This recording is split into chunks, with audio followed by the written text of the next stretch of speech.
So let me introduce the first Quartetorium. That is a new project of the CEA, and the original idea of Quartetorium was to have a project, to have a quality debate on European affairs, which is based on 4 pillars. And the first pillar was institutions. Institutions, they decide, they run, they are responsible, they are accountable, and institutions are government, they are organizations like European Union, etc., etc. Second pillar was a think tank and academia.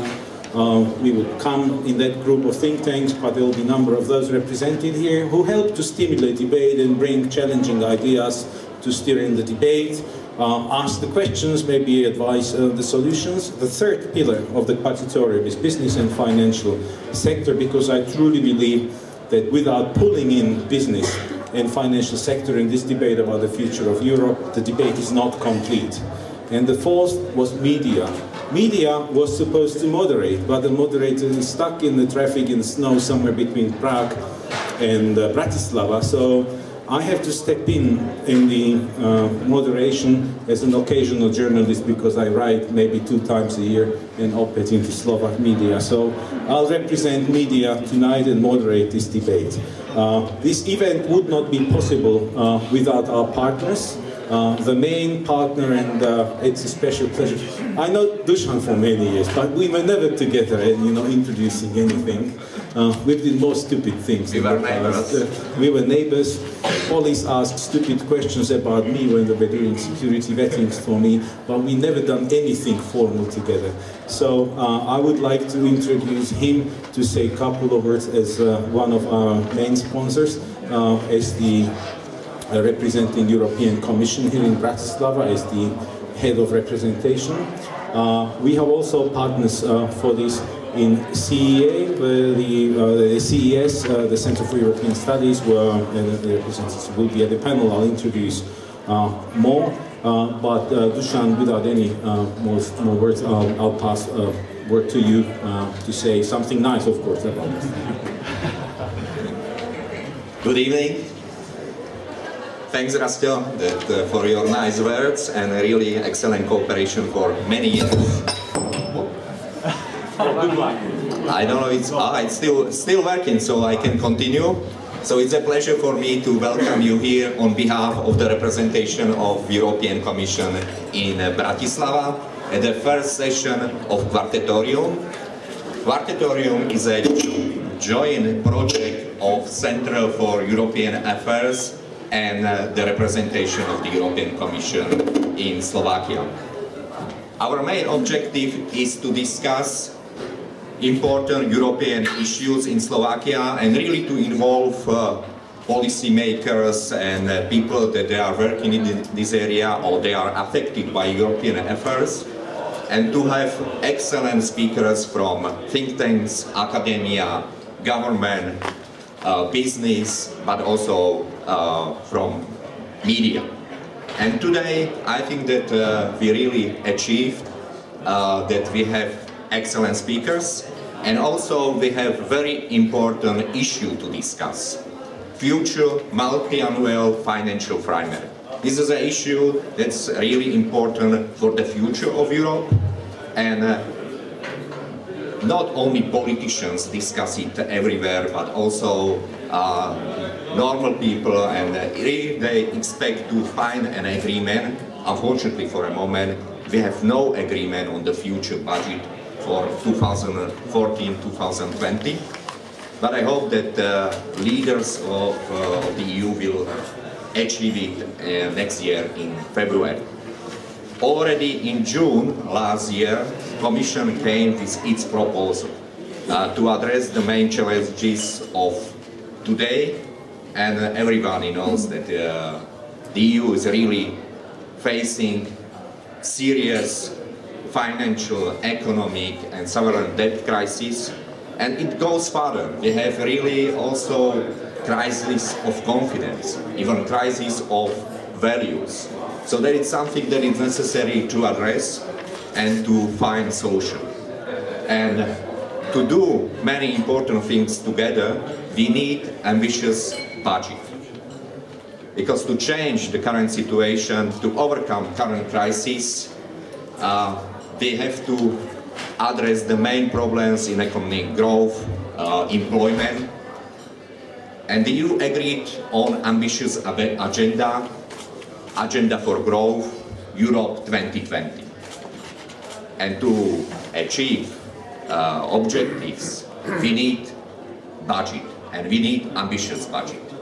Therefore, last year the Commission proposed ambitious and realistic budget that in the current situation cannot go much higher than the current budget, and also, but to achieve our goals to have higher competitiveness, to give more funds to research, innovation, common projects in transport, energy, and also give more funds for education, for exchange program of students, but to address also disparities in economic development of regions in Europe, and also reform agriculture.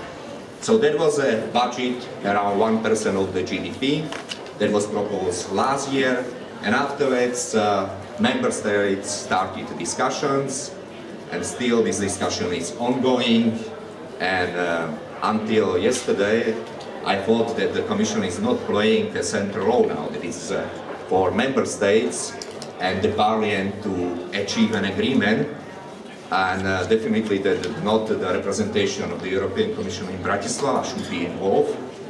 But actually yesterday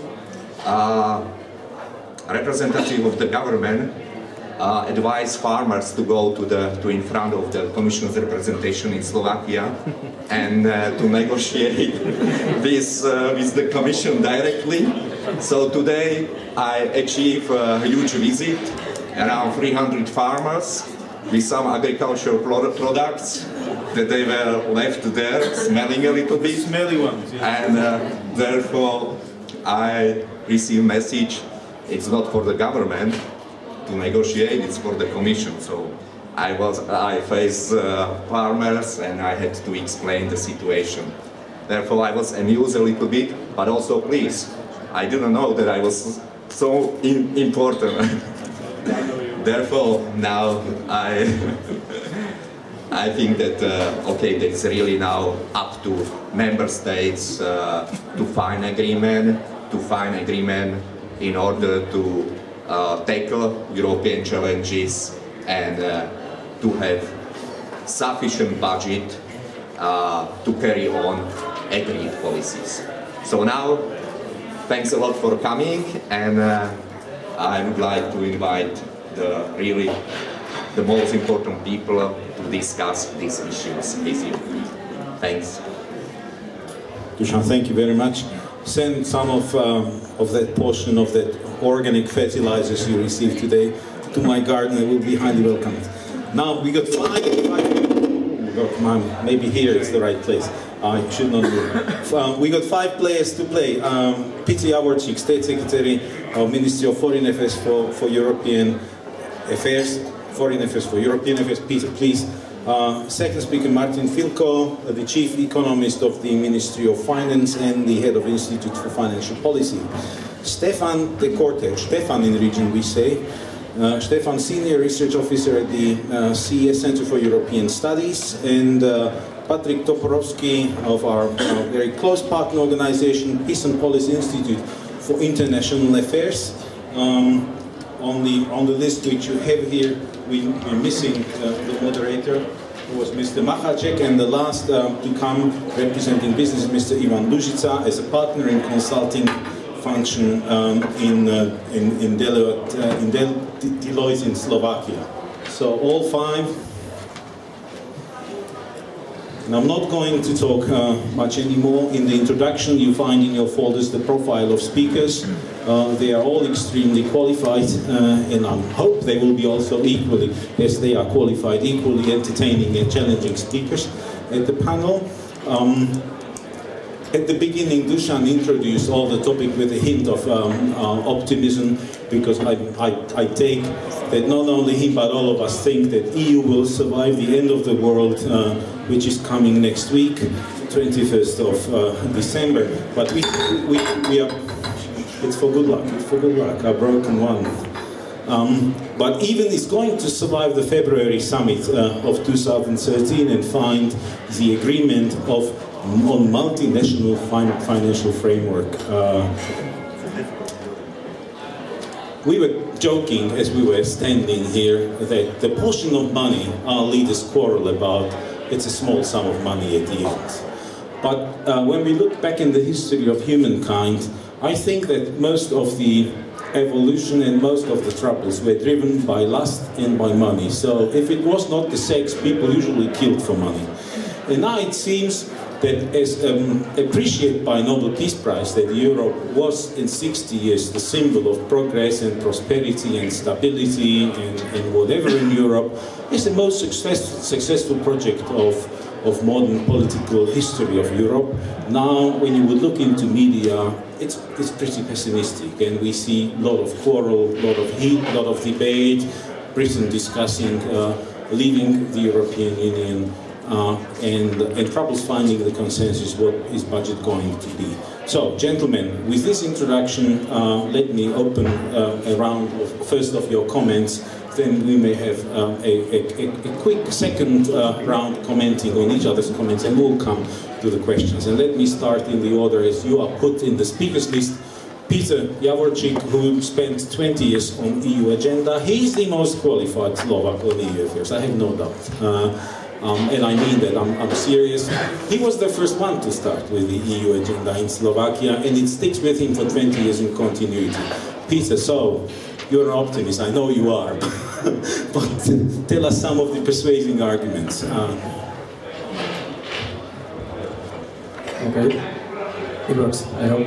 Okay, thank you very much, Rastio, for this introduction. And also, I'm quite honored and delighted that I understand this is the first Quartetorium, and to be actually the first speaker and in the first panel of this forum or format, which I hope that will survive along and even go beyond the 7 years budget of the EU, and we will have many more opportunities to discuss not only EU issues but also some others. So, but let me start to comment a bit on the MFF, as we call it, so multi-annual financial framework, or in other words, budget of the EU after 2014. I have to admit that now in my mind I am more focused on the issues like banking union or strengthening of the EMU, because tomorrow there is another summit of the EU and we will be discussing these issues. But I would like to come back a bit to the last summit, which took place in November, at the end of November, and we were discussing exactly the MFF. Maybe in the beginning I would like to frame a bit what's the situation, how we think that the things will go on in the next couple of weeks. But let me stress that the first attempt of the leaders to achieve the agreement, and that was the summit in November, failed. But this is nothing, I would say, dramatic, this is nothing unusual, and it would be otherwise kind of miracle if we had succeeded, because I don't think that in the previous budget negotiations we had a case that the budget was agreed on the first time. So this was, I would say, a bit expected, but what is more important that at the end of November, what was the atmosphere of that disagreement? And here I am quite optimistic and positive, because the leaders had a 2 days meeting, but they agreed very quickly that today we won't agree, but the positions were more clarified and they came a bit more closer than before, and even more closer than I thought before the summit, just a couple of days. So that's the positive sign and positive kind of optimism I have for the quite quick finalization of the difficult negotiations, which are taking place already from summer last year. Rasto said that we are quarreling about just a small of money, because the main question which is on the table, how big it should be the budget. And the Commission had its proposal last summer, then we were cutting bit by bit, and now we are down by more than 8% of the original proposal, and still there is a gap of difference between the member states about 30 billion. So it's still quite a huge amount of money. I don't know, Martin might compliment me, but it's about 30–40% of the Slovak GDP. Yeah, so it's not the peanuts, but when we think about it, the sum in a European dimension, it's about 0.03% of the overall EU budget. So at the end, it's not such a big deal. Nevertheless, the negotiations on the budget are difficult, and that's kind of usual game within the EU. Of course, we will be discussing in the coming weeks still the overall sum, but also how to divide those cuts and how to adjust the various headings, being that agriculture, cohesion policy, or money for research and development, infrastructure, administration of the EU institution, and so on. But I'm quite optimistic in a way that we already are seeing the landing zone, as people like to call it, and where the agreement could be found. Maybe another question from my side, and I would like to be elaborated whether we are satisfied as a Slovakia, as myself as a representative of the government, with the current proposal. I have to say that we prefer from the beginning and strongly advocated for a strong budget. So it means that what Dusan explained in the beginning, why people needed to have a strong budget. And I'm not saying that just because the Commission is now sponsoring this event, but that was our position right from the beginning. And we think that with the EU, which has more tasks, more ambitions, as also vis-à-vis our external partners, we need a stronger budget.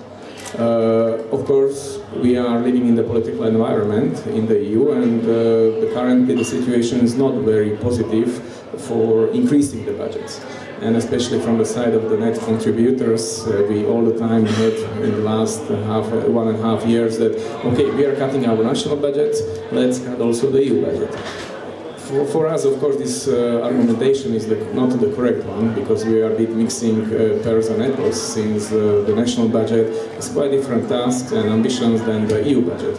Of course, the EU budget is rather about the investments, and for us as a Slovakia, which benefits, or other new member states from the cohesion policy, it's quite the most important investment tool for the future development of the country. So from this perspective, we were strong advocate of the strong budget of the proposal of the Commission, but of course we have to adjust to the political realities we have, and at the end we will accept, of course, also the cuts to the budget. However, it's also important what will be the composition of those cuts, from which areas we will cut. Maybe I will rather finish at this point, express that, or to make a remark on the title of the discussion, from national interest to building a common future. I have to say that and the last summit also showed that at the end it's really about money. It's about national interest, the discussions. It's about what's your minus, what's your plus, how much you get, how much you contribute, and of course leaders have to come back from Brussels with some trophies, some, as they call it in French, cadeau, or some gifts to get at the end, and Union is quite good to develop that kind of strategies. But I think that also from this perspective it's important that we reach agreement quite soon. And then we would focus rather on the second part of your title, so it's building a common future. And here I think that the EU funds and EU budget has a strong role to play. Thank you. Thank you for this very interesting introduction. Truth is that the national, it's where the electability starts and your accountability ends. So the trophy hanging on the wall to be presentable at the end of election cycle, it's understandable goal, and everybody understands. So we see that there is a tension growing, that without going more European, let me put that little acronym for that, seems like we are stuck in the limitations between pro-growth and debt things and future competitiveness issues of Europe. Martin, you're the economist, you're the chief economist of the ministry. You run the institute at the ministry. What is here in your view in these scissors which open up between pro-growth and restriction, as some governments propose tighter budgets, some others want to see budget which will support further growth because they think that cutting down the budget will slow down the economies. Our Prime Minister said that 75% of all public investment comes of the EU sources in some way anyway. So, where in your views it's the economic specialist point of view? Well, when we look at the budget, at our budget position for next week, we can see that because we are cutting deficit quite rapidly, our national fiscal position is negative, and because we are, well, our economy is below its potential, that would be a bad thing. But because of strong inflow of the European funds in the next year, our total budget position is very close to neutral, which is a good thing. So, well, as Peter said, it actually makes quite a lot of sense for Slovakia to have strong EU budget during this time, because European funds can countervail some of the negative effects of consolidation. The only problem is that if only we were an island and somebody would be sending the money to Slovakia without, if this money grew on trees, then it would be a good strategy. Obviously, this money comes from taxpayers somewhere else, so they have to cut their budgets more if they have to,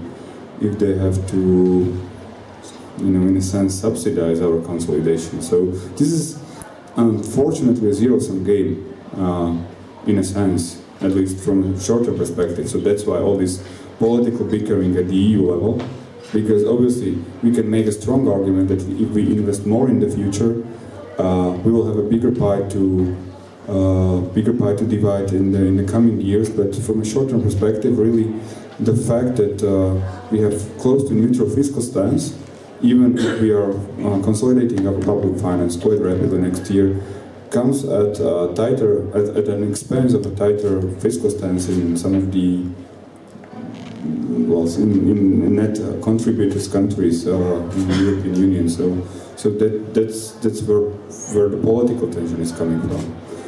Well, maybe a couple of remarks on how a couple of us at the ministry, but this is also close to the position of the political leadership of the Ministry of Finance, of how to think about European funds in general for the next period. So first of all, we think that European funds are public funds in the same way as our local, national public funds are. So the most important thing is that they have opportunity costs. These are not free money.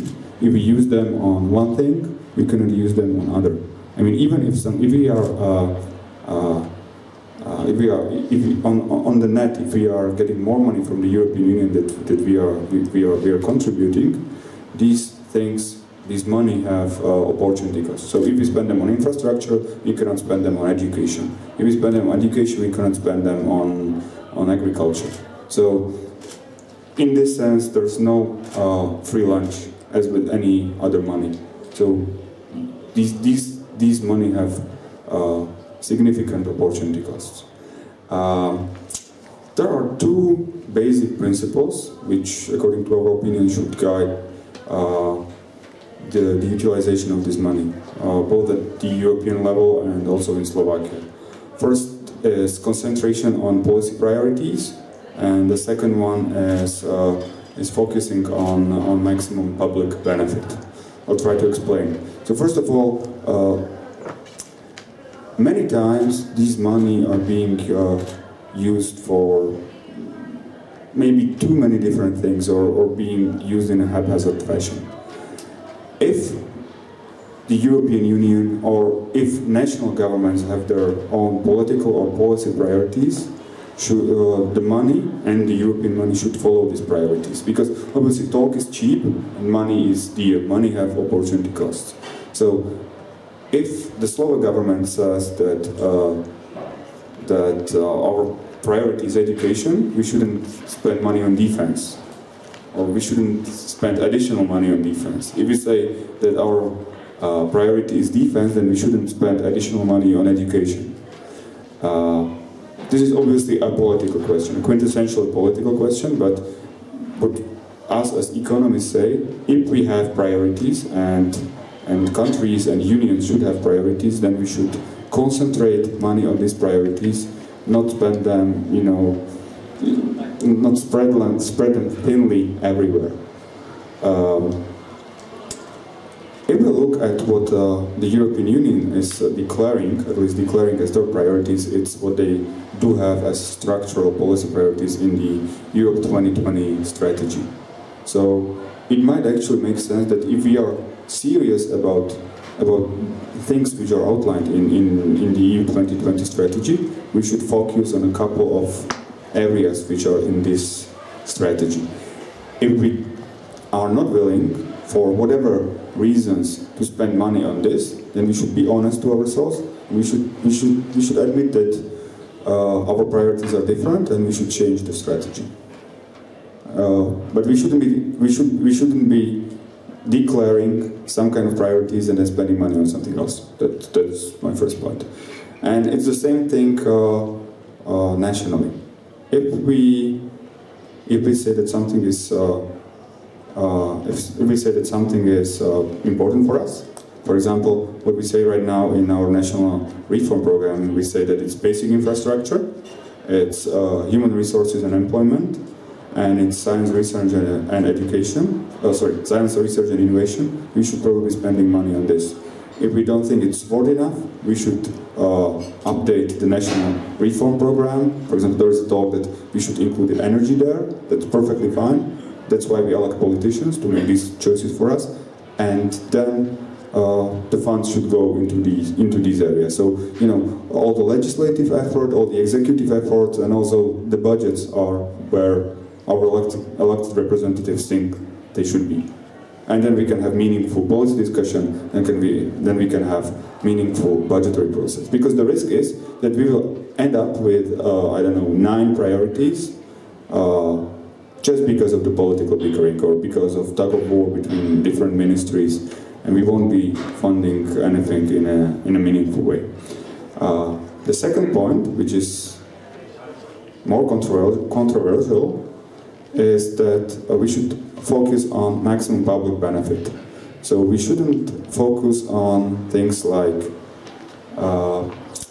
economic growth or innovation per se. We should be focusing on things where there is a defined public benefit. And we can see at least 3 things. First of all, we can fund areas where there is which are of public good nature, which the market wouldn't provide, because if you provide them, anybody can benefit. Basic research is such an area. The second area is activities which have huge externalities, positive or negative. For example, energy inefficiency with a lot of pollution have negative externalities, so it might make sense to subsidize through European money those activities which are cleaner. Or education and again research, they have positive externalities, so it might make sense to subsidize them. But what is important is that in these areas we should be doing this in a way which allows public to capture most of the benefits. So it might actually mean that we will predominantly do it through public institutions. This is also the Commission's view, but it is also our view that maybe we are giving too much money directly to the private sector and to the industry, and this is just generating windfall profits rather than public benefits. Obviously, there are important areas where you actually want to subsidize the industry, but we think that this should be it makes much more sense to do it through soft credits rather than grants, because obviously, especially emerging and innovative sectors and businesses, they are facing financing problems. They are facing risks which are very difficult to insure against. So there is definitely a way of there is definitely a reason for subsidizing them publicly. But in the end, a lot of this money, if it's not a credit and if it's a grant, then it is seriously skewing the private sector towards rent-seeking activities rather than creating a level playing field for everybody. So maybe as a start, just this one. Good. Not bad, not bad. You know, you're pulling me out of my chair. I'm a free trader by my religion, so I would very much agree with you that subsidies to business, that's the way to hell in principle. But on the other hand, when you say the public benefits, and it should be a direct thing which goes to public benefits in a visible way and a tangible way, here, you know, I would really be curious what kind of debate this will raise, because there are many things where you can ask how, you know, this public benefits is seen, and there are some public benefits as you invest money will be maybe visible in 5, 7, 10, 15 years, but in a very bold and robust way. There are some which are extremely sexy and easily presentable right at the moment. So, you know, I like very much points you put on, and I hope that this will open up a very good debate in the audience. I'm pushing you to think. Stefan, you here, you're coming from Brussels, from the think tank Center for European Studies, which is one of the most reputable think tanks in Brussels. You bring with you the study, which is in folders for everybody, for every one of you in the room, which is precisely titled, as is the title of tonight's discussion, The Next Multinational Financial Framework from the National Interest to Building a Common Future. You got some government experience as well, advising your Ministry of Finance in Belgium. Stefan, let me ask you to present some of the findings from the study. We got two authors here. I'll come to that Polish special case in a moment. Stefan, floor is yours. Okay, thank you for the nice introduction. Indeed, we are one of the think tanks in Brussels, and I will try to ignite with my intervention more the aspect of the common future. I will not speak too much about national interests, as I'm based in Brussels. We mainly look to trying to find that common future, which is not always that easy. And for sure, in the multi-annual financial framework debate, it is even more complicated. I will first in my intervention try to sketch out a bit the context of today, in what time frame and what is the long-term perspective where we are negotiating for the moment this multi-annual financial framework on. And then I will give more my personal opinion, if you allow me, on what the MFF should look like. In the study, just to explain, you will read a bit, it gives a good overview of the positions of the different institutions, both the Commission's proposal as well as the Parliament's position, and then we took as an example Poland and the Netherlands, representing two positions of the Council, I tried to write a synthesis as well, and based on that I will express now a bit my position, and I will refer from time to time to the positions of the different European institutions. Now, what is the context? And the Minister of the Commission already described a bit the difficult context we are in today. I would call it the short-term context. It's the sovereign debt crisis, which limits the room for maneuver we have. So many member states indeed look to the European budget as a source for funds, and Slovak as well amongst one of those member states. On the other hand, we face huge high unemployment figures in many member states, notably Spain is a case for that, where many young people are losing skills as well. And we face low growth, not only this year, but also the prospects are not that positive. However, I would also just briefly highlight more medium to long-term trends which don't go away despite these short-term challenges. And I would call it globalization. It's increasing competition from non-EU states. Just as an example, the share of world exports from the European Union is decreasing since 1985, despite accession of many member states, so which means we're losing out in competition from non-EU states. Then we are an aging society. You would not say it when you look to the audience this evening, but we are rapidly aging, and that are dramatic numbers. More and more people retire, and they put a huge burden on our social security systems. Plus, you might say that they limit as well the creative capacity, the entrepreneurship of a society.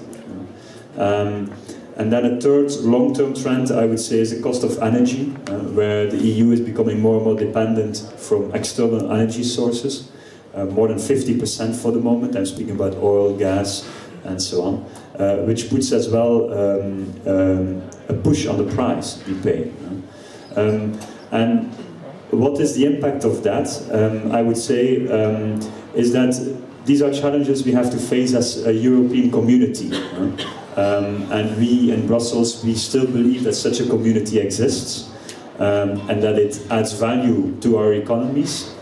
And I think these short-term sovereign debt, high unemployment, low growth, as well as long-term challenges, globalization, aging society, increasing dependency of external energy sources, all these challenges should be faced and can be faced by a good European budget. And that is what we are discussing today when we speak about the annual financial framework. Where will we use that European money for in the face of all these challenges? And I would call it the sustainable competitiveness challenge, because I think that all the challenges we face can be solved when we enable and create a competitive economy and society. And now, can we do this with the multi-annual financial framework of the past? No, I think we should fundamentally change the MFF, or at least make big changes. And the Commission already, in its proposal, showed the way. Of course, you can argue whether it went far enough, but for many member states it did, and because that's a discussion for the moment. But as a think tanker, you might say, no, it wasn't going far enough in being a budget to face the challenges of the 21st century, instead of being a budget that faced the challenges of the 20th century. You mentioned that it's a small budget. Yes, it is, but it has a huge leverage effect. If you look to certain Eastern European countries, it represents really a significant part of their GDP. You also have the co-financing, which adds a lot of leverage power of that small European budget, which represent more or less 1% of GDP. So now, when we look to that, what is now our opinion a bit on the overall size? You referred as well to that debate. We think that the Lisbon Treaty added competences to the EU, let alone foreign affairs, for example. There were some competences added. So can the EU continue with the size of budget it does today? We think not. We know that political discussion goes in the other direction, but if you look to the competences that are added with the Lisbon Treaty, it will seem strange when, as EU institutions, they will have to do it with less money than before.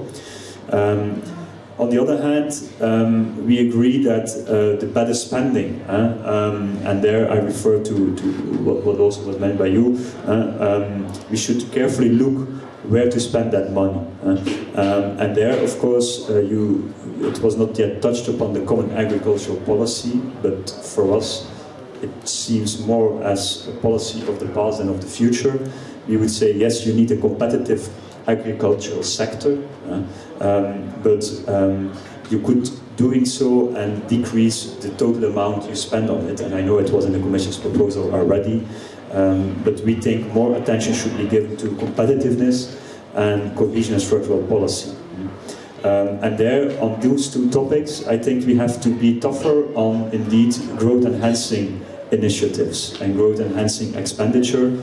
And there, you can as well, I can agree with what you just said, like concentrating more on growth-enhancing investments, and as well, and that was also in the proposal of the Commission, the conditionality principle, where indeed you go to more contractual agreements with clear indicators, clear targets, you follow up on them, and we know as well it's all easier said than done when you go into the details of these contracts and the politics come into play. But we think that that is the way of spending money the right way, following up on what you spend the money for, and avoid as well mistakes like the current debate in Poland on the nose panels and so on. I think a lot of these debates can be avoided when there is contractual agreements with clear indicators and a clear screening of what the money is spent for. Of course, one notion, be aware of admin burden, always a big issue as well for businesses. Administrative burden complicates lives. So that's a bit, very quickly, an overview. Maybe a last remark, Connecting Europe facility. It's about infrastructure, it's about connecting Europe in an integrated way, it's about creating the single market, both in transport and energy. It's important for the European economy. There is a lot of debate about reducing the amounts that go into that facility. We think for Europe's competitiveness that's not the right way, and it will not bring future prosperity when you start cutting investments in these type of infrastructures. So, huge challenges. We have a budget there, and it's a question about shifting the money to the right growth enhancing and competitiveness enhancing investments. Thank you. Thank you, Stefan, very much. I can't agree more. I think in our overall debate publicly, we are losing the momentum of talking about how much we are losing in the global competition here, and what is the core of competitiveness. And when we speak of investments, truly look at how they enhance growth, supported by raising the competitiveness. And this is linked also with the debate on further liberalization within the internal European space, which is also a little bit lost in translation many times. Patrick, you come from Poland. You are short time after your presidency, which was a well-handled presidency in my view. You're non-Euro country. You're co-author of the study. I would want to, look at the special Polish case as raised in the study, Polish case study. But feel free to touch upon anything which was raised by previous speakers. Patrick, the floor is yours. Thank you. Does it work? Yes. First, I would like to thank you for the invitation on this panel. I am very happy to participate in it. And well, I would try to present what was written in this paper, but of course the negotiation go further. So in some cases I would go beyond what was inside. I would also share my opinion in such cases. And well, in the beginning I would like to start from the broader picture. To some extent it was mentioned by Stefan before. I wouldn't follow the same what he was saying, but I would like to extend some details. So first, the broader picture. Where's the EU now? Let me talk to you about some figures. 1980.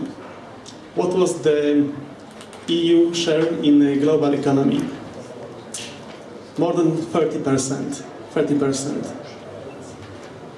What's the share of EU within the global economy now? Less than 20%. According to IMF. According to IMF. Yes. Less than 20%. As I checked. So, and the forecasts for the next years still preserve the same tendency. I mean, the lowering of the share of the EU in the world economy. And even though what's important is the fact that the forecasts are still downgrading. Recently, 2 days or 3 days ago, European Central Bank downgraded growth forecast by about averagely 0.7 percentage point. So this is a big change. So we may nowadays we may observe what's the real problem with the EU in this case. I wouldn't repeat what Stefan said about unemployment and so on. So we know that the situation is not colorful. But what we may see on the competitiveness of the EU countries, there are about 6 countries, according to Global Competitiveness Index, in top 10 of the top 10 ranking. But most of the EU countries are not in the top 20, as we may expect, and especially the Visegrad Group countries are among the 40th position. Some of them are further. And what about before, since the accession to the EU? Of course, we may observe the convergence of these countries to the EU 27 level. It is growing constantly, and the difference from 2004 up to 2011 is significant. It is visible. So this points at the fact that European integration serves these countries for clear. It's not only the case of EU budget. Of course, to some extent it helps. But there are many other issues like new firms, many contracts, FDIs, and well, many business opportunities.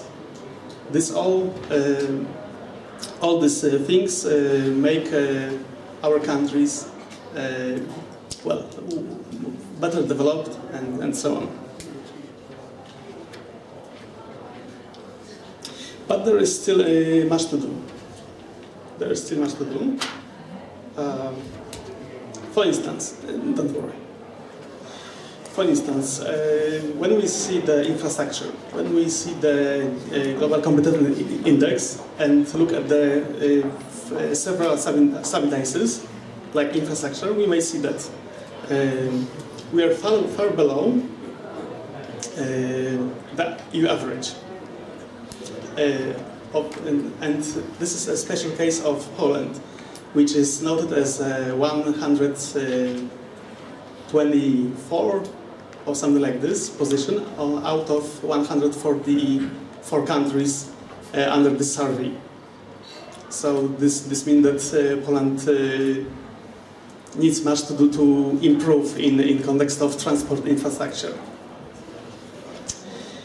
A little better situation is in innovation and sophistication factors, but what's important in this sub-indices, 3 out of 4 countries are below BRICS as a mean of BRICS. Only Czech Republic has better innovation and sophistication index here. So this is still much to do in these countries. So now I think that I may present what's the Polish point of view. This is maybe not similar, but this is the same way of thinking as concerning the EU 2020 strategy, the current EU needs. So the EU budget should serve as a special investment purposes. It should fit the EU 2020 goals.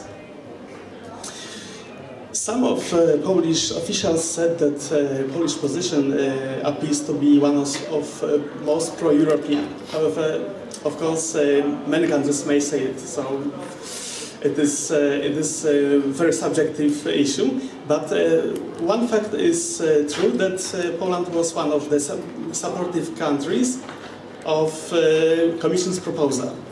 This was very clear in this case.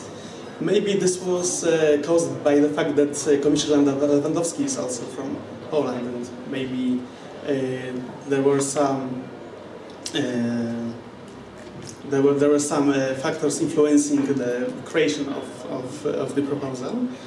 However, this is the fact.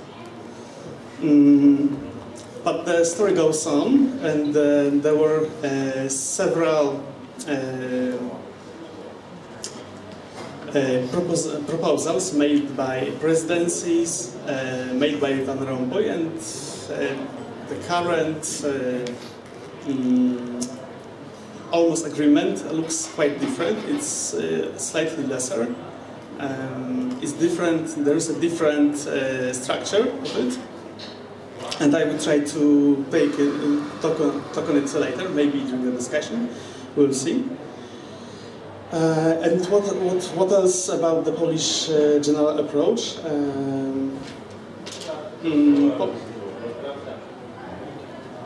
Poland also is supportive to deepen the European integration, which is not only seen in the case of budget, but we may see Sikorski presenting its speeches in Berlin, in Great Britain, and so on. So this clearly shows the way Poland currently goes. Probably, I think we may expect in the nearest future that there would be commitment when Poland joined the euro. So this point. So what's the purpose of the what's the approach of Poland? So let's start with the most important issues. First, the magnitude. In the beginning, Poland wanted to have the biggest budget as possible. However, during the negotiation, it appeared that it's not possible to have a big budget enough. But what Poland could accept in the past was the same budget as the current perspective magnitude. Of course, now it is not possible, and we will see what Poland could accept in this issue. Of course, also the outside budget items like European Globalization Adjustment Fund, EDF, and others are on top of the MFF ceilings. On the own resources, Poland, I think, that has quite different approach to some of V4 countries as concerning the structure. I mean that some countries rather wanted to preserve GNI contribution, but Poland wasn't as dedicated to this issue. I think it was rather open to FTT, maybe to VAT. However, now we may see that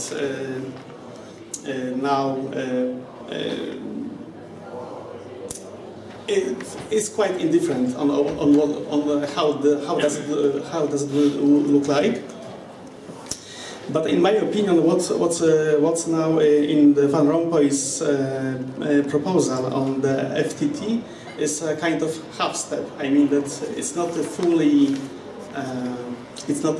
implementation of FTT, because this FTT would replace to some extent the GNI, but only to the amount of what FLT was collected from the country. So this is almost the same as contribution via GNI. And what about the most important things to Poland? I mean the cohesion policy. I think this could be the most interesting. Poland believes, and well, some countries and some people may not agree with it, but we think that cohesion policy is and will be and will become more and more efficient way to use EU money. In some cases, especially I think in Polish case, much more efficient than the national money. I heard that there are some problems with before on the corruption scandals, but it's not the case of Poland here. We use the money as efficient as possible. However, of course, there are some in newspapers examples which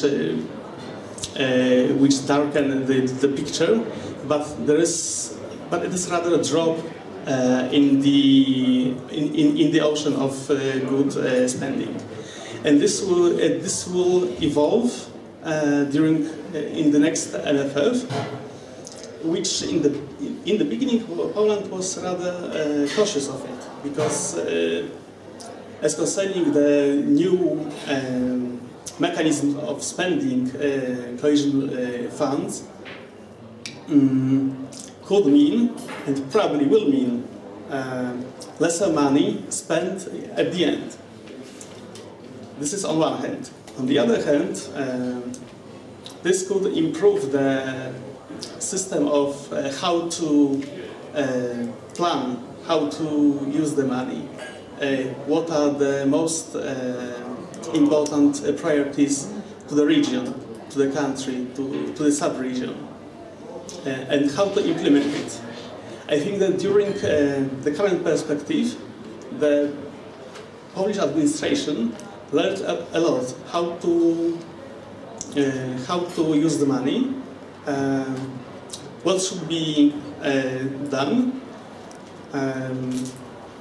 in what way it should be assessed, and what kind of conclusions take from the past experience in case of use this money.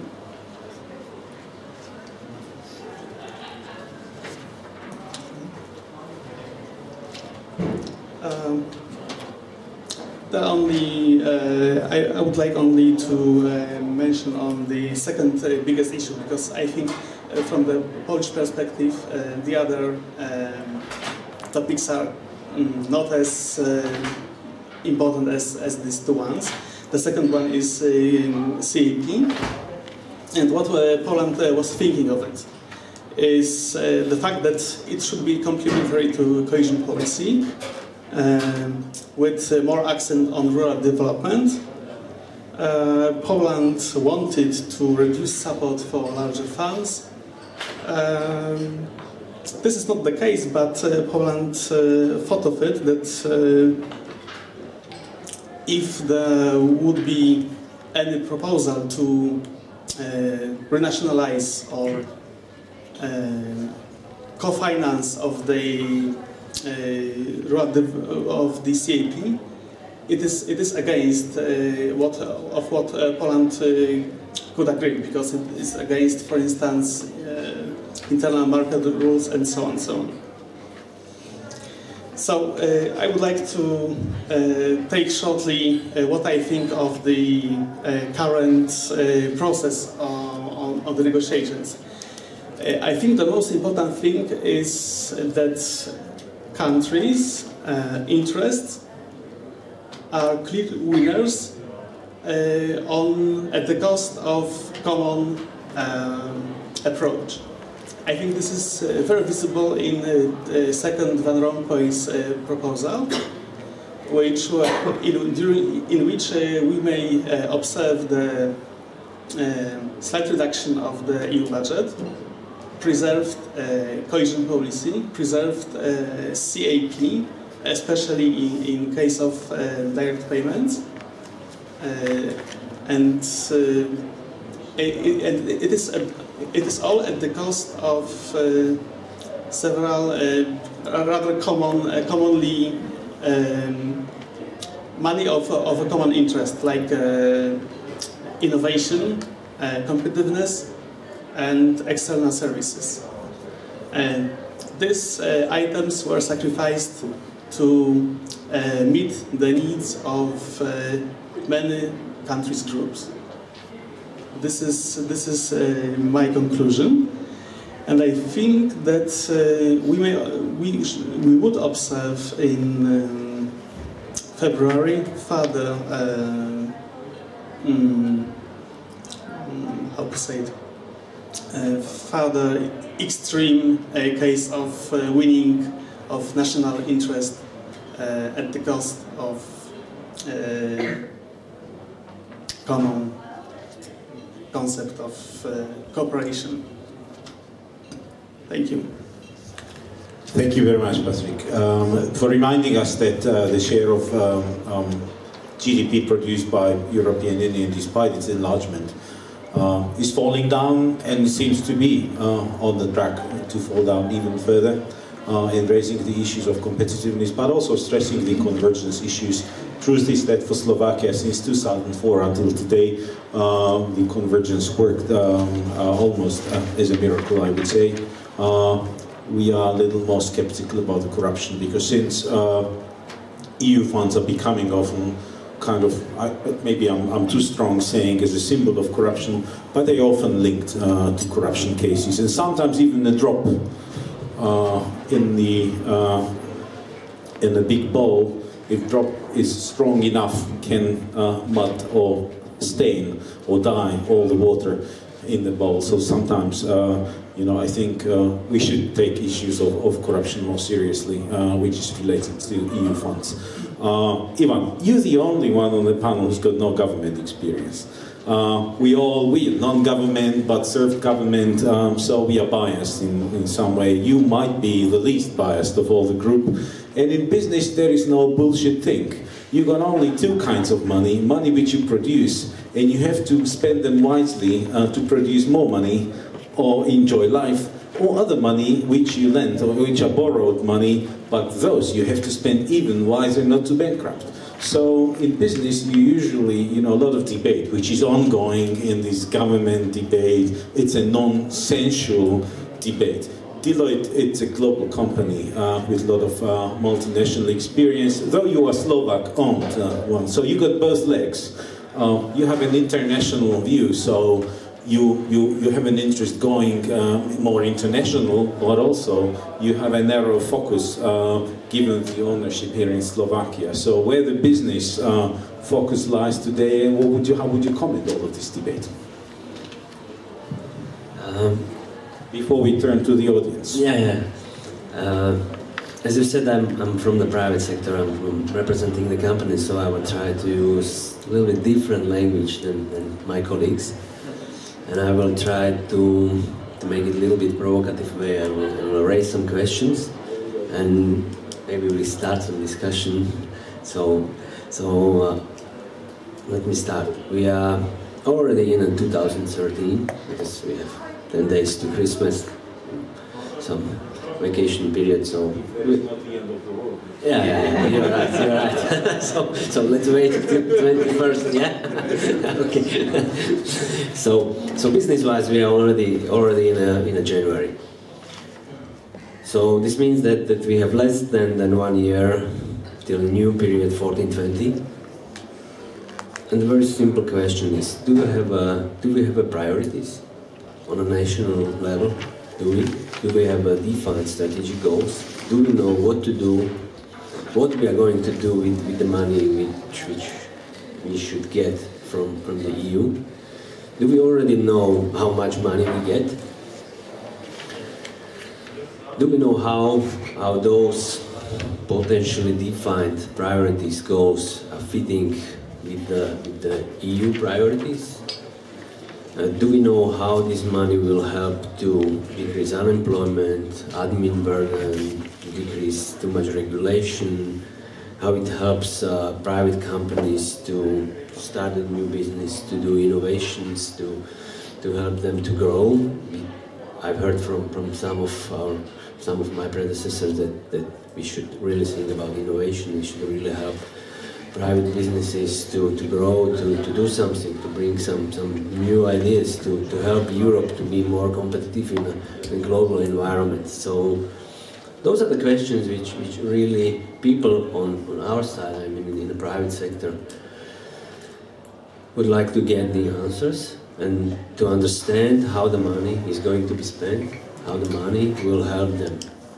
Yeah, this is view from the Slovak national point. But I believe that it's same all over the Europe, because all of us we are EU citizens. It doesn't matter whether we are thinking in a Slovak way or in a Slovak environment. It's a part of EU. So at the end we are thinking about bigger Europe, about money which are coming from taxpayers from the Europe. It doesn't matter which corner, but it's from taxpayers. So we should really think how to use that money, how to help society to do things better, more efficient way, to decrease the level of corruption. So those are the questions we on the side of private businesses, entrepreneurs would like to know, would like to understand. And yes, at the end we would like to apply for some nice projects if we are able to do some based on the rules which should be already defined for 14-20 period.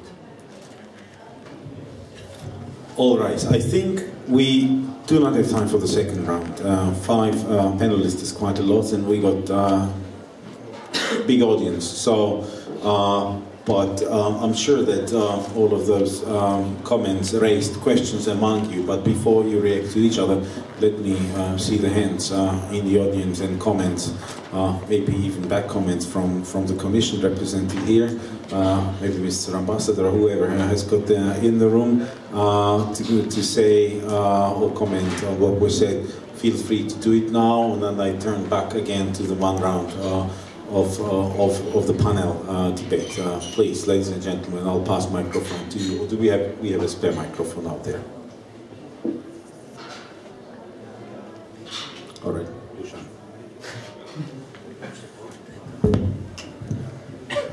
Thanks. Actually, I don't have to react because comments about the Commission were quite positive. So I will have 2 questions. Surprisingly, it's not a common approach normally. But I would like to ask Slovak representatives one question also about priorities, because the Commission already explained to Slovakia the Commission's priorities about business environment, infrastructure, human resources, efficient use of natural resources and public administration. But you mentioned that about the added value. But in your view, what is the most efficient use of EU funds? Where you would invest EU funds? Your view. And second question, maybe Stefan could answer, that probably the biggest cuts will be on research, Connecting Europe facility, and maybe also external policies. And recently we received the Nobel Peace Prize, so it's also a responsibility to continue with some positive policies on humanitarian assistance, development aid, development cooperation, external policies in the area of security, defense. So what is your view about these cuts, if really these policies will be cut substantially? Thanks. Thank you very much. This is the second question just behind you, and then Mr. Ambassador. Good evening. My name is Ivan Lukáš. I'm from Slovak Atlantic Commission, but last 10 years I basically worked as an economic policy analyst in Prague, basically dealing with international political economy issues. So I would comment from the position of my previous employment. I was very pleased with the discourse, which I did not entirely expect to hear tonight. And I have come with several questions, many of them have been answered, so I'd rather would like to fine-tune some of the comments and develop on what has been said so far. Already with Mr. Hrenko's introductory words, it got me thinking when he mentioned that we need ambitious budget. I thought we need a smart budget, and smart budget for what? For smart growth. And that leads me to Mr. Filko's comments about basically that the budget should serve public policies and not only necessarily economic growth. But if you don't mind, I would develop it further on your point.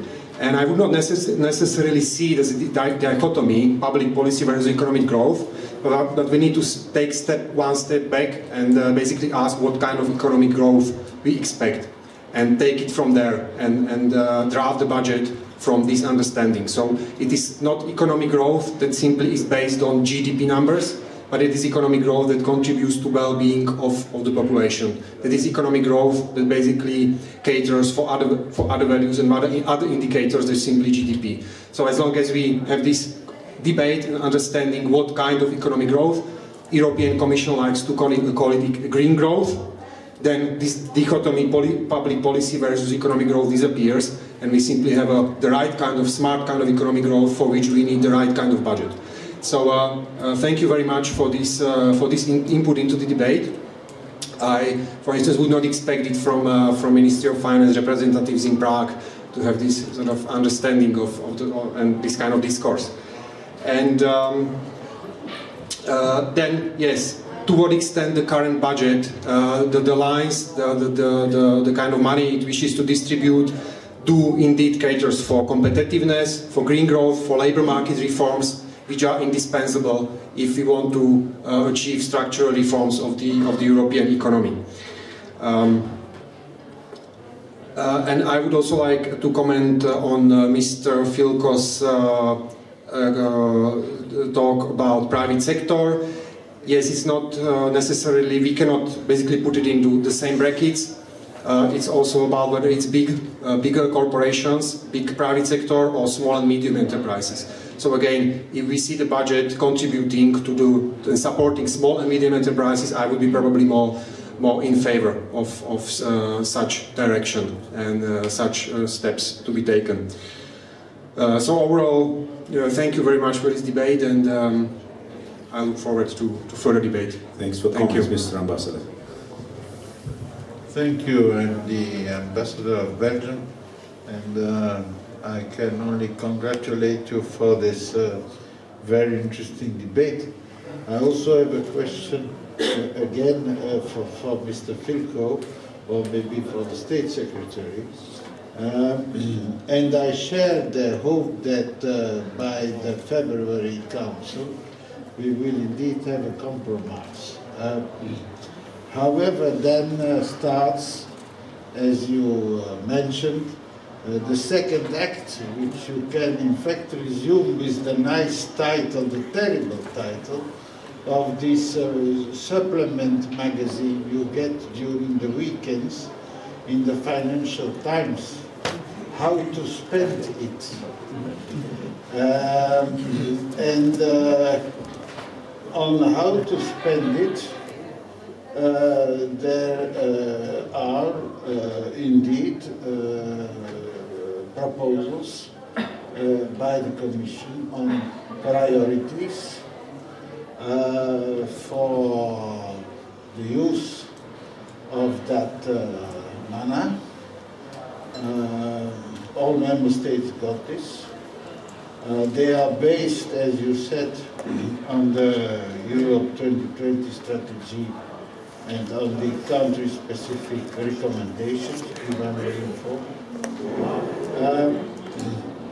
it is interesting to notice that these priorities were not necessarily formulated in the same way or the same as the ones which were advanced up to now by the authorities. So you will have to reformulate them. And additionally, they are linked to the realization of a number of preconditions to be fulfilled end of December 2016, if I'm right. I would be interested in knowing how the government will tackle this. I understand that there has been, or there will be, a coordination effort, and I think that is the right approach, which should then end somewhere in the next summer, or lead to an arrangement to be concluded with the Commission. But I think that is very important work, and I also believe that it is very important work that this country gets a new public procurement legislation which is in the making. Could maybe someone of the panel tell us something about the modus operandi for this important political operation? Thank you. Thank you very much. Gentlemen, let me turn back. Mr. Ambassador, I like your question. You know, when we come to an agreement, how we spend, that reminds me, on Friday I go hunting. I have this increasingly unpopular hobby.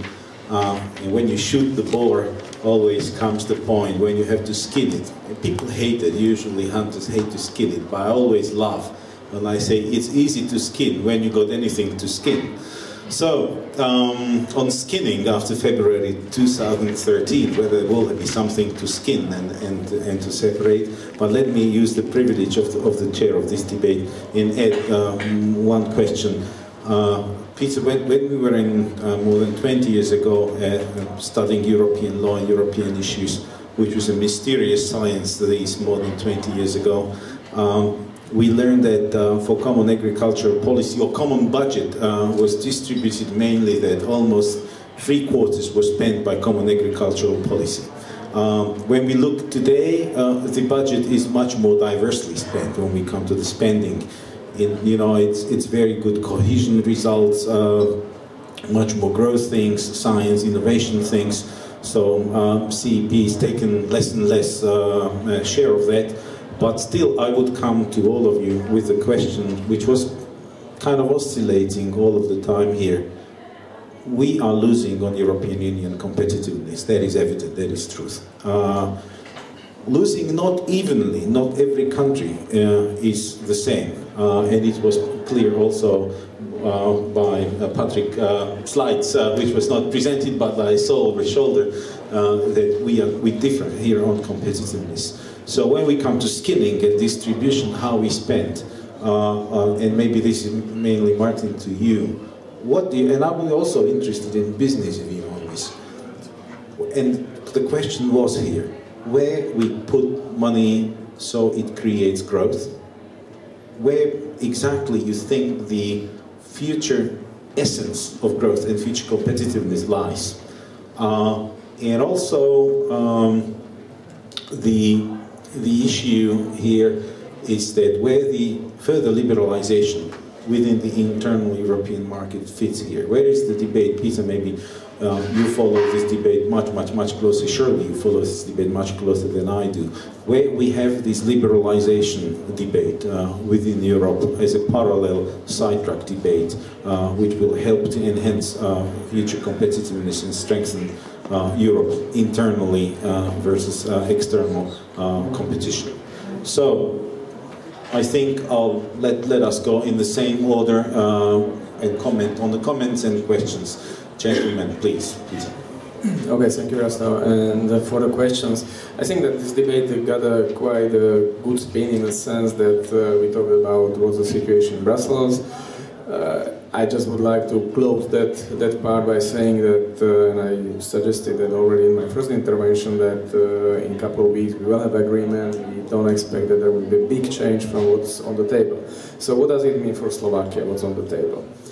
Even it's not final, but anyway we can predict what will be, let's say, impact of the European budget on Slovakia. And it's not accident probably that most of the people also from the audience, but also I think from the business sector, refer to the EU budget and equal that to the EU funds, the structural funds.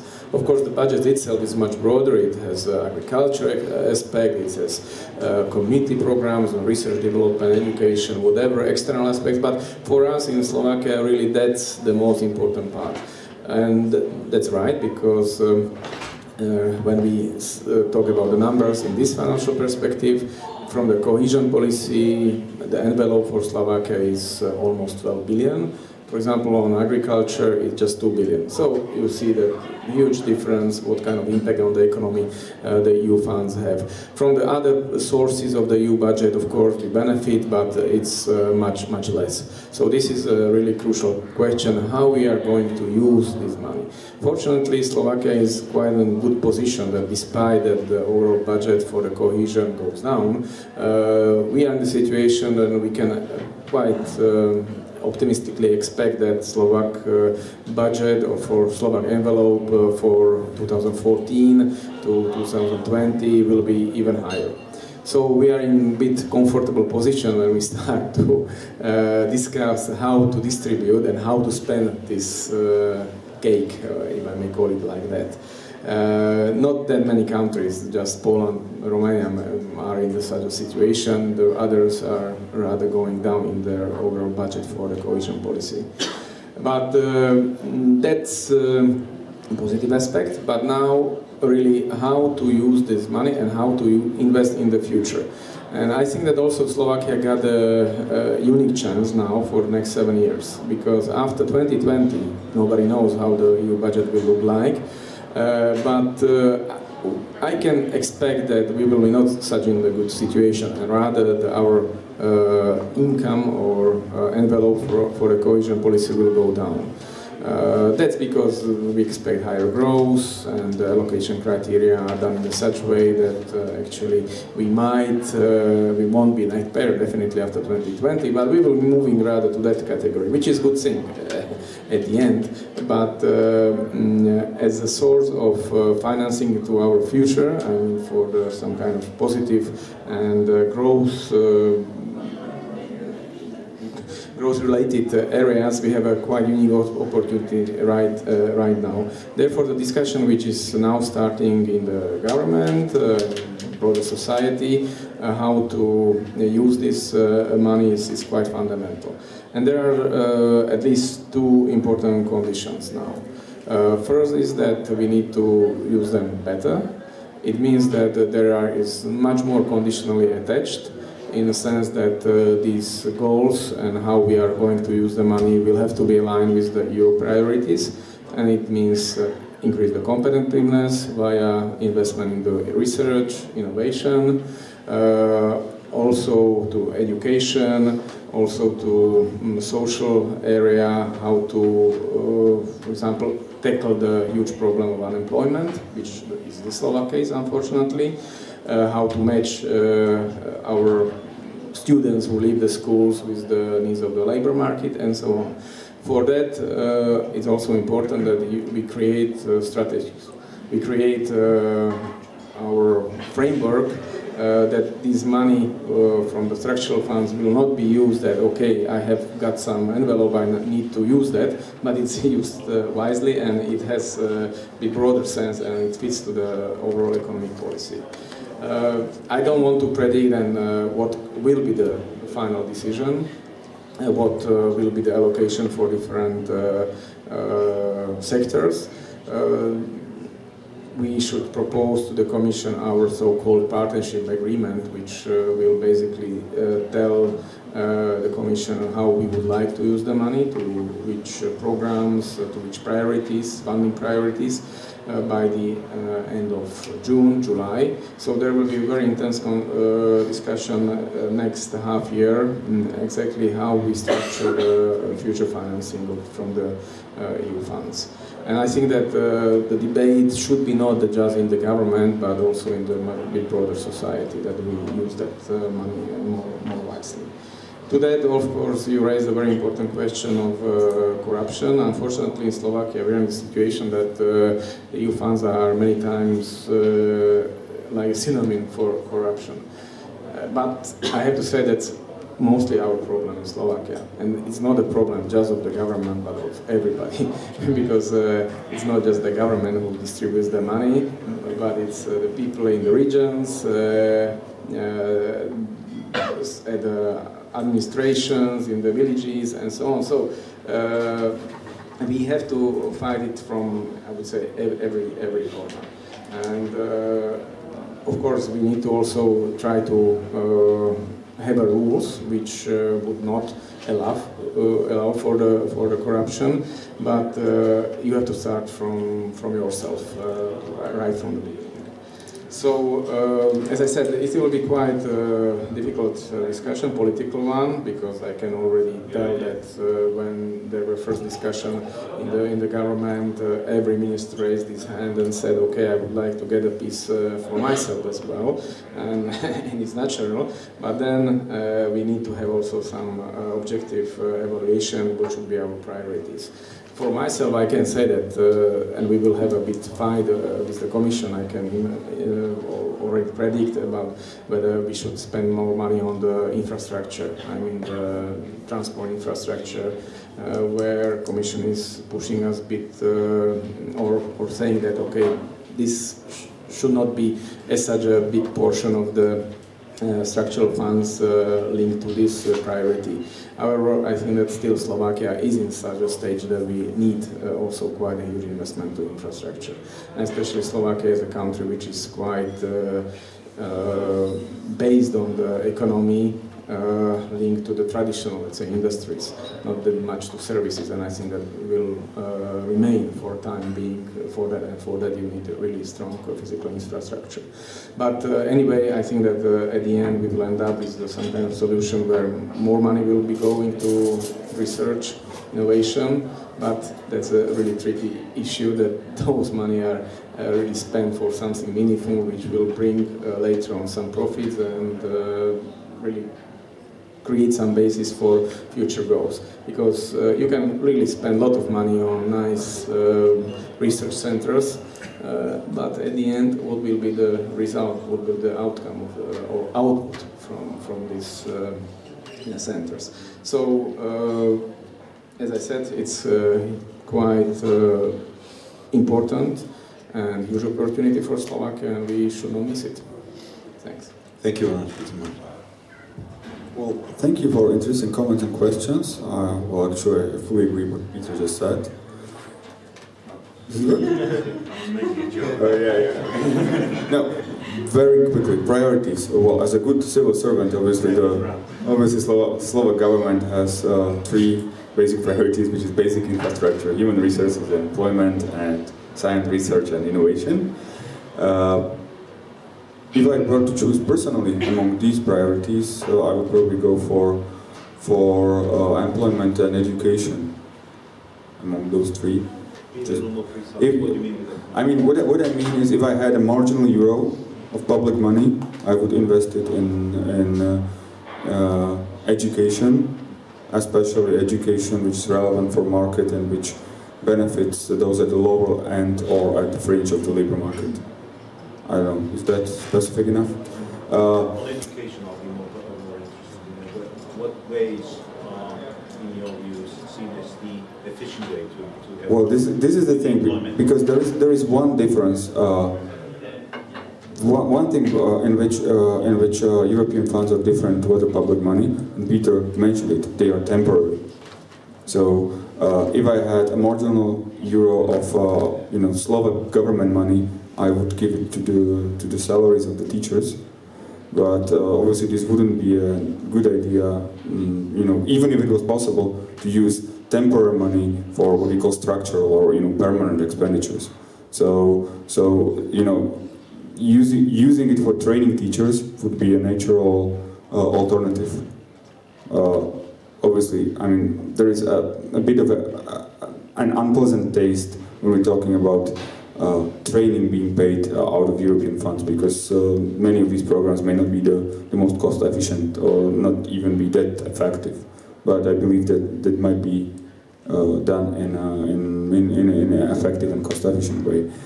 There is probably going to be a discussion with the Commission, in addition to discussion about the basic infrastructure, also about paying for education infrastructure, because Commission has some objections against using this money for investment in, you know, in physical infrastructure in schools, be it roofs or IT infrastructure. We will probably try to argue that this might be actually a good way of investment, but we will see. One remark about the small and medium enterprises. Well, not to be misunderstood, I don't say that there shouldn't be EU money going to the private sector, or that all of it should be credits rather than grants. The only thing I'm saying is, if you do not see a significant part of the activity of a private sector to be public good or have huge externalities, then it should be a credit rather than a grant. So this would be the main criterion rather than the size of the company to decide whether it should be a grant or a credit. Thank you. I will start with reacting on the question about when there will be cuts, and will there be cuts, so more the forward-looking question. Yes, it's my assumption that the compromise will mean cuts in Research Connecting Europe facility and so on. Although if I would be around the table, that would not be my argument or willingness, but I expect it to be. And I think it's mainly linked to France standing for its common agricultural policy funds, the UK standing for its austerity position. And it might be that when the negotiations are finished, we realize that many people who would have wanted a different outcome did not do the necessary lobbying long beforehand to change as well public opinion in France. The UK, I think, is a bit a lost case in that sense. You will never manage to change their opinion. But we might have had a challenge in changing the position of French society vis-à-vis their interest in the common agricultural policy, because as well I spoke about this long-term sustainable competitiveness challenge. France faces it even more than many other member states, and I think for them going into this negotiation and being happy when they leave the room, when they have saved their money for their common agricultural policy, I really cannot see how this will add value for the long-term economic situation of France. But I'm not French, so maybe. And then, as well, I'm curious, whenever we have an agreement in the council meeting, how the parliament will react. Because we've seen a very vocal, a very dynamic and tough parliament on own resources, on an increase in the overall budget. But I'm not so sure when the council agrees that all those MEPs who also are facing elections in a few years' time and have to be on a list somewhere and get re-elected, whether they will still keep that position, because in the end, and that has also fundamentally changed, now the parliament has to approve that budget, and we'll see whether they manage to change anything which is a compromise obtained in the council. It might be, so that might be my last chance to get some more resources for research or the Connecting Europe facility or other items. I wanted to react on the Mr. Who spoke about well-being. I agree. I would call it more a sustainable growth. I spoke about sustainable competitiveness because for me sustainability is about much more than only green. It's also about social and other topics. Although for me the best protection or the best social protection is always having a job. So my answer is let us be competitive, and that might mean liberalization, that in the short term means job loss in certain sectors, but I'm convinced that in the long term it will be our best guarantee for jobs and well-being and prosperity of future generations. As long as there are institutions which basically make sure that the restructuring can take place once the jobs are lost.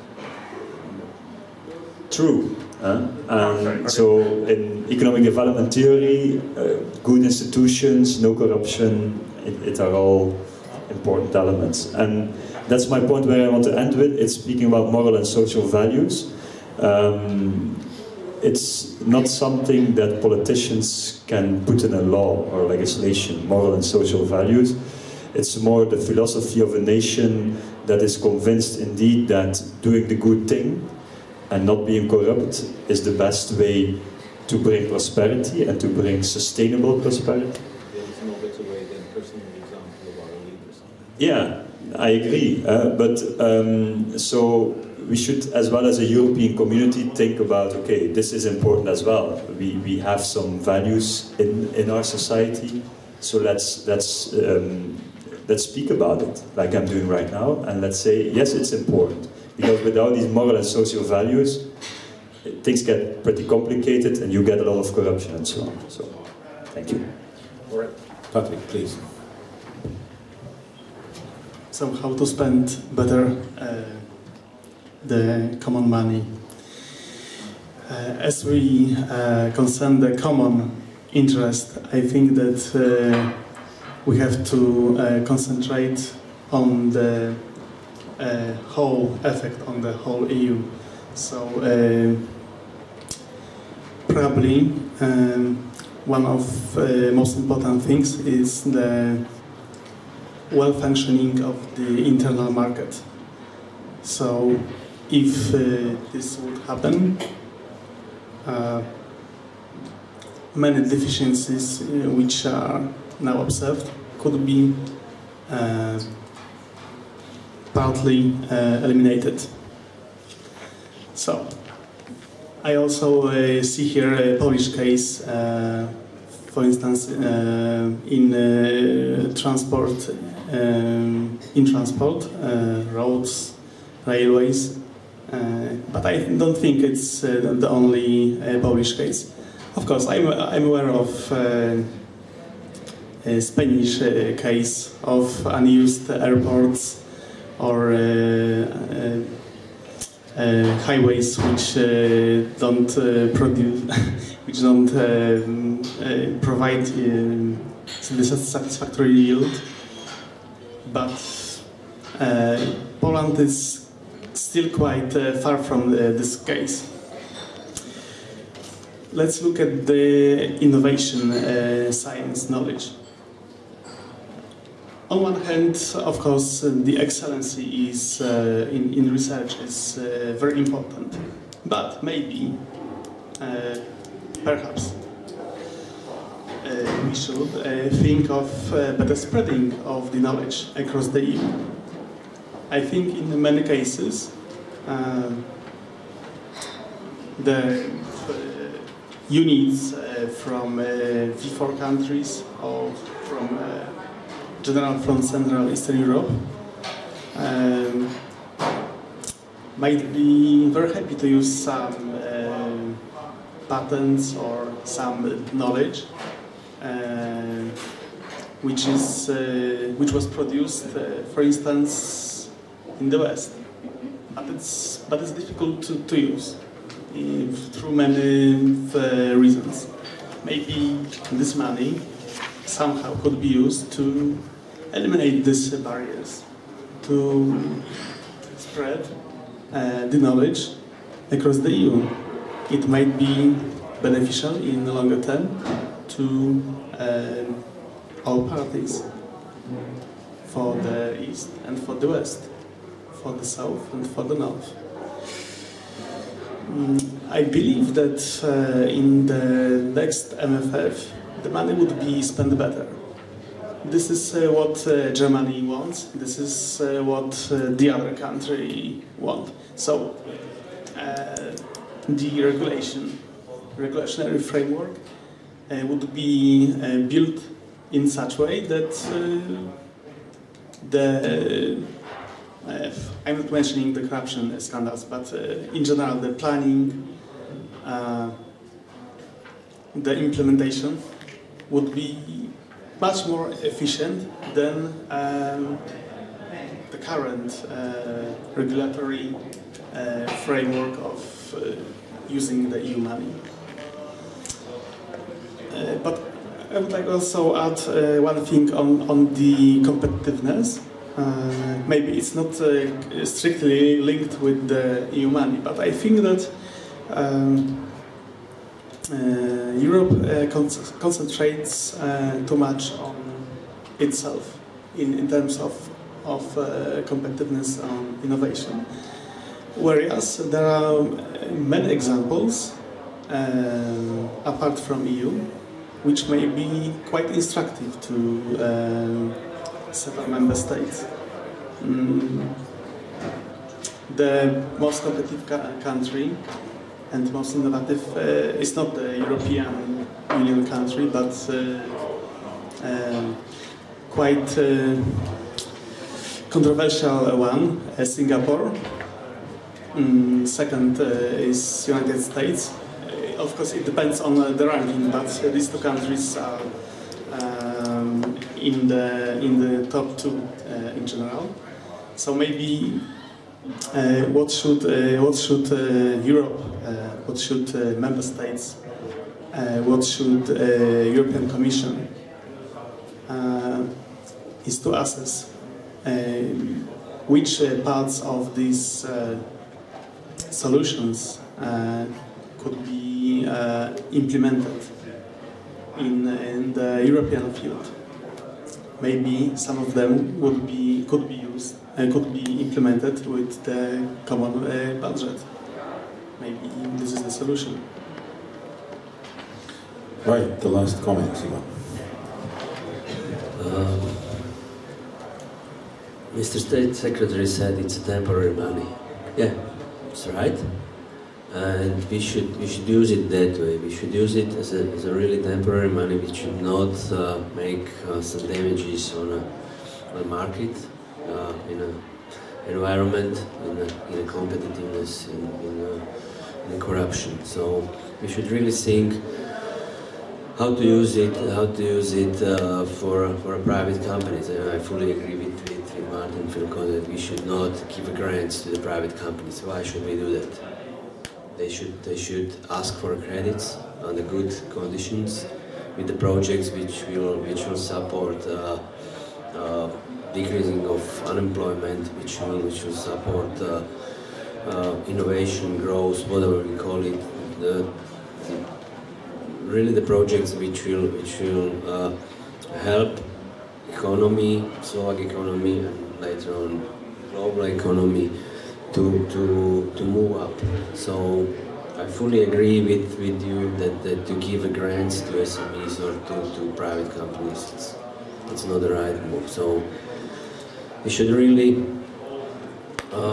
define on a top level, I mean on a Slovak top level, what are the priorities, whether we are going to support healthcare, education. I prefer to spend some nice money in education because it will later on pays off. It's not a short-term investment, but we are speaking about money for 14-20, and we should start with the spending at the very beginning, not as we do it now in a 7-13 period. We should really start from the very first moment, and we should use the money to create additional money and to develop ourselves and be ready after 2020 that potentially we can get zero. So we should not be in a mood that some money will come again. No, this will end up somewhere. We don't know when, but we should really not count on it. So I'm fully with you. It's temporary, and let's use it this way. It's temporary. So we are at the end, and it's not the end because we can still hang out with a glass of wine. But on a concluding comment, as a chairman of this panel, I'm very happy with the answers of identifying priorities. I like those. The devil is always in the detail, and I hope that the government will have a very smart implementation policies for those identified areas, because this is the key. And I like also the stress on small and medium enterprise, because I think we dramatically raising our competitiveness, we cannot do it without supporting individual small and medium enterprise, because Slovakia, I think, is overly dependent on the big investors and big employment. So this is the area where government has got a lot of things to do, and all government hasn't delivered enough in this area. That is truth. But I don't know how, but 7 years, which is this multi-annual framework, 7 years, it's a serious science theory, that the 7 years, it's a natural human cycle. In English, they call it a 7-year itch. It's usually applied to men and women relationships.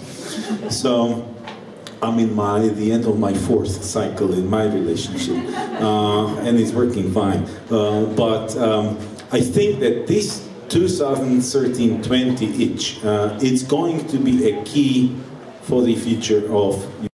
Because if we don't do it right in this 7-year cycle, if we don't return back Europe on the orbit of overall global competitiveness, and if we don't get the values right and forget that Europe was based on values and it's aimed on values, then I think we might run in the cycle of next 7-year itch into huge troubles.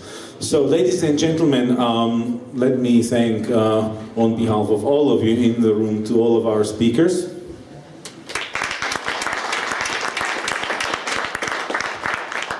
And on behalf of speakers, thank you for being so passionate and curious audience. Thank you very much for coming, and thank you very much for being with us on the first Quartetorium of Center for European Affairs. Thank you very much again.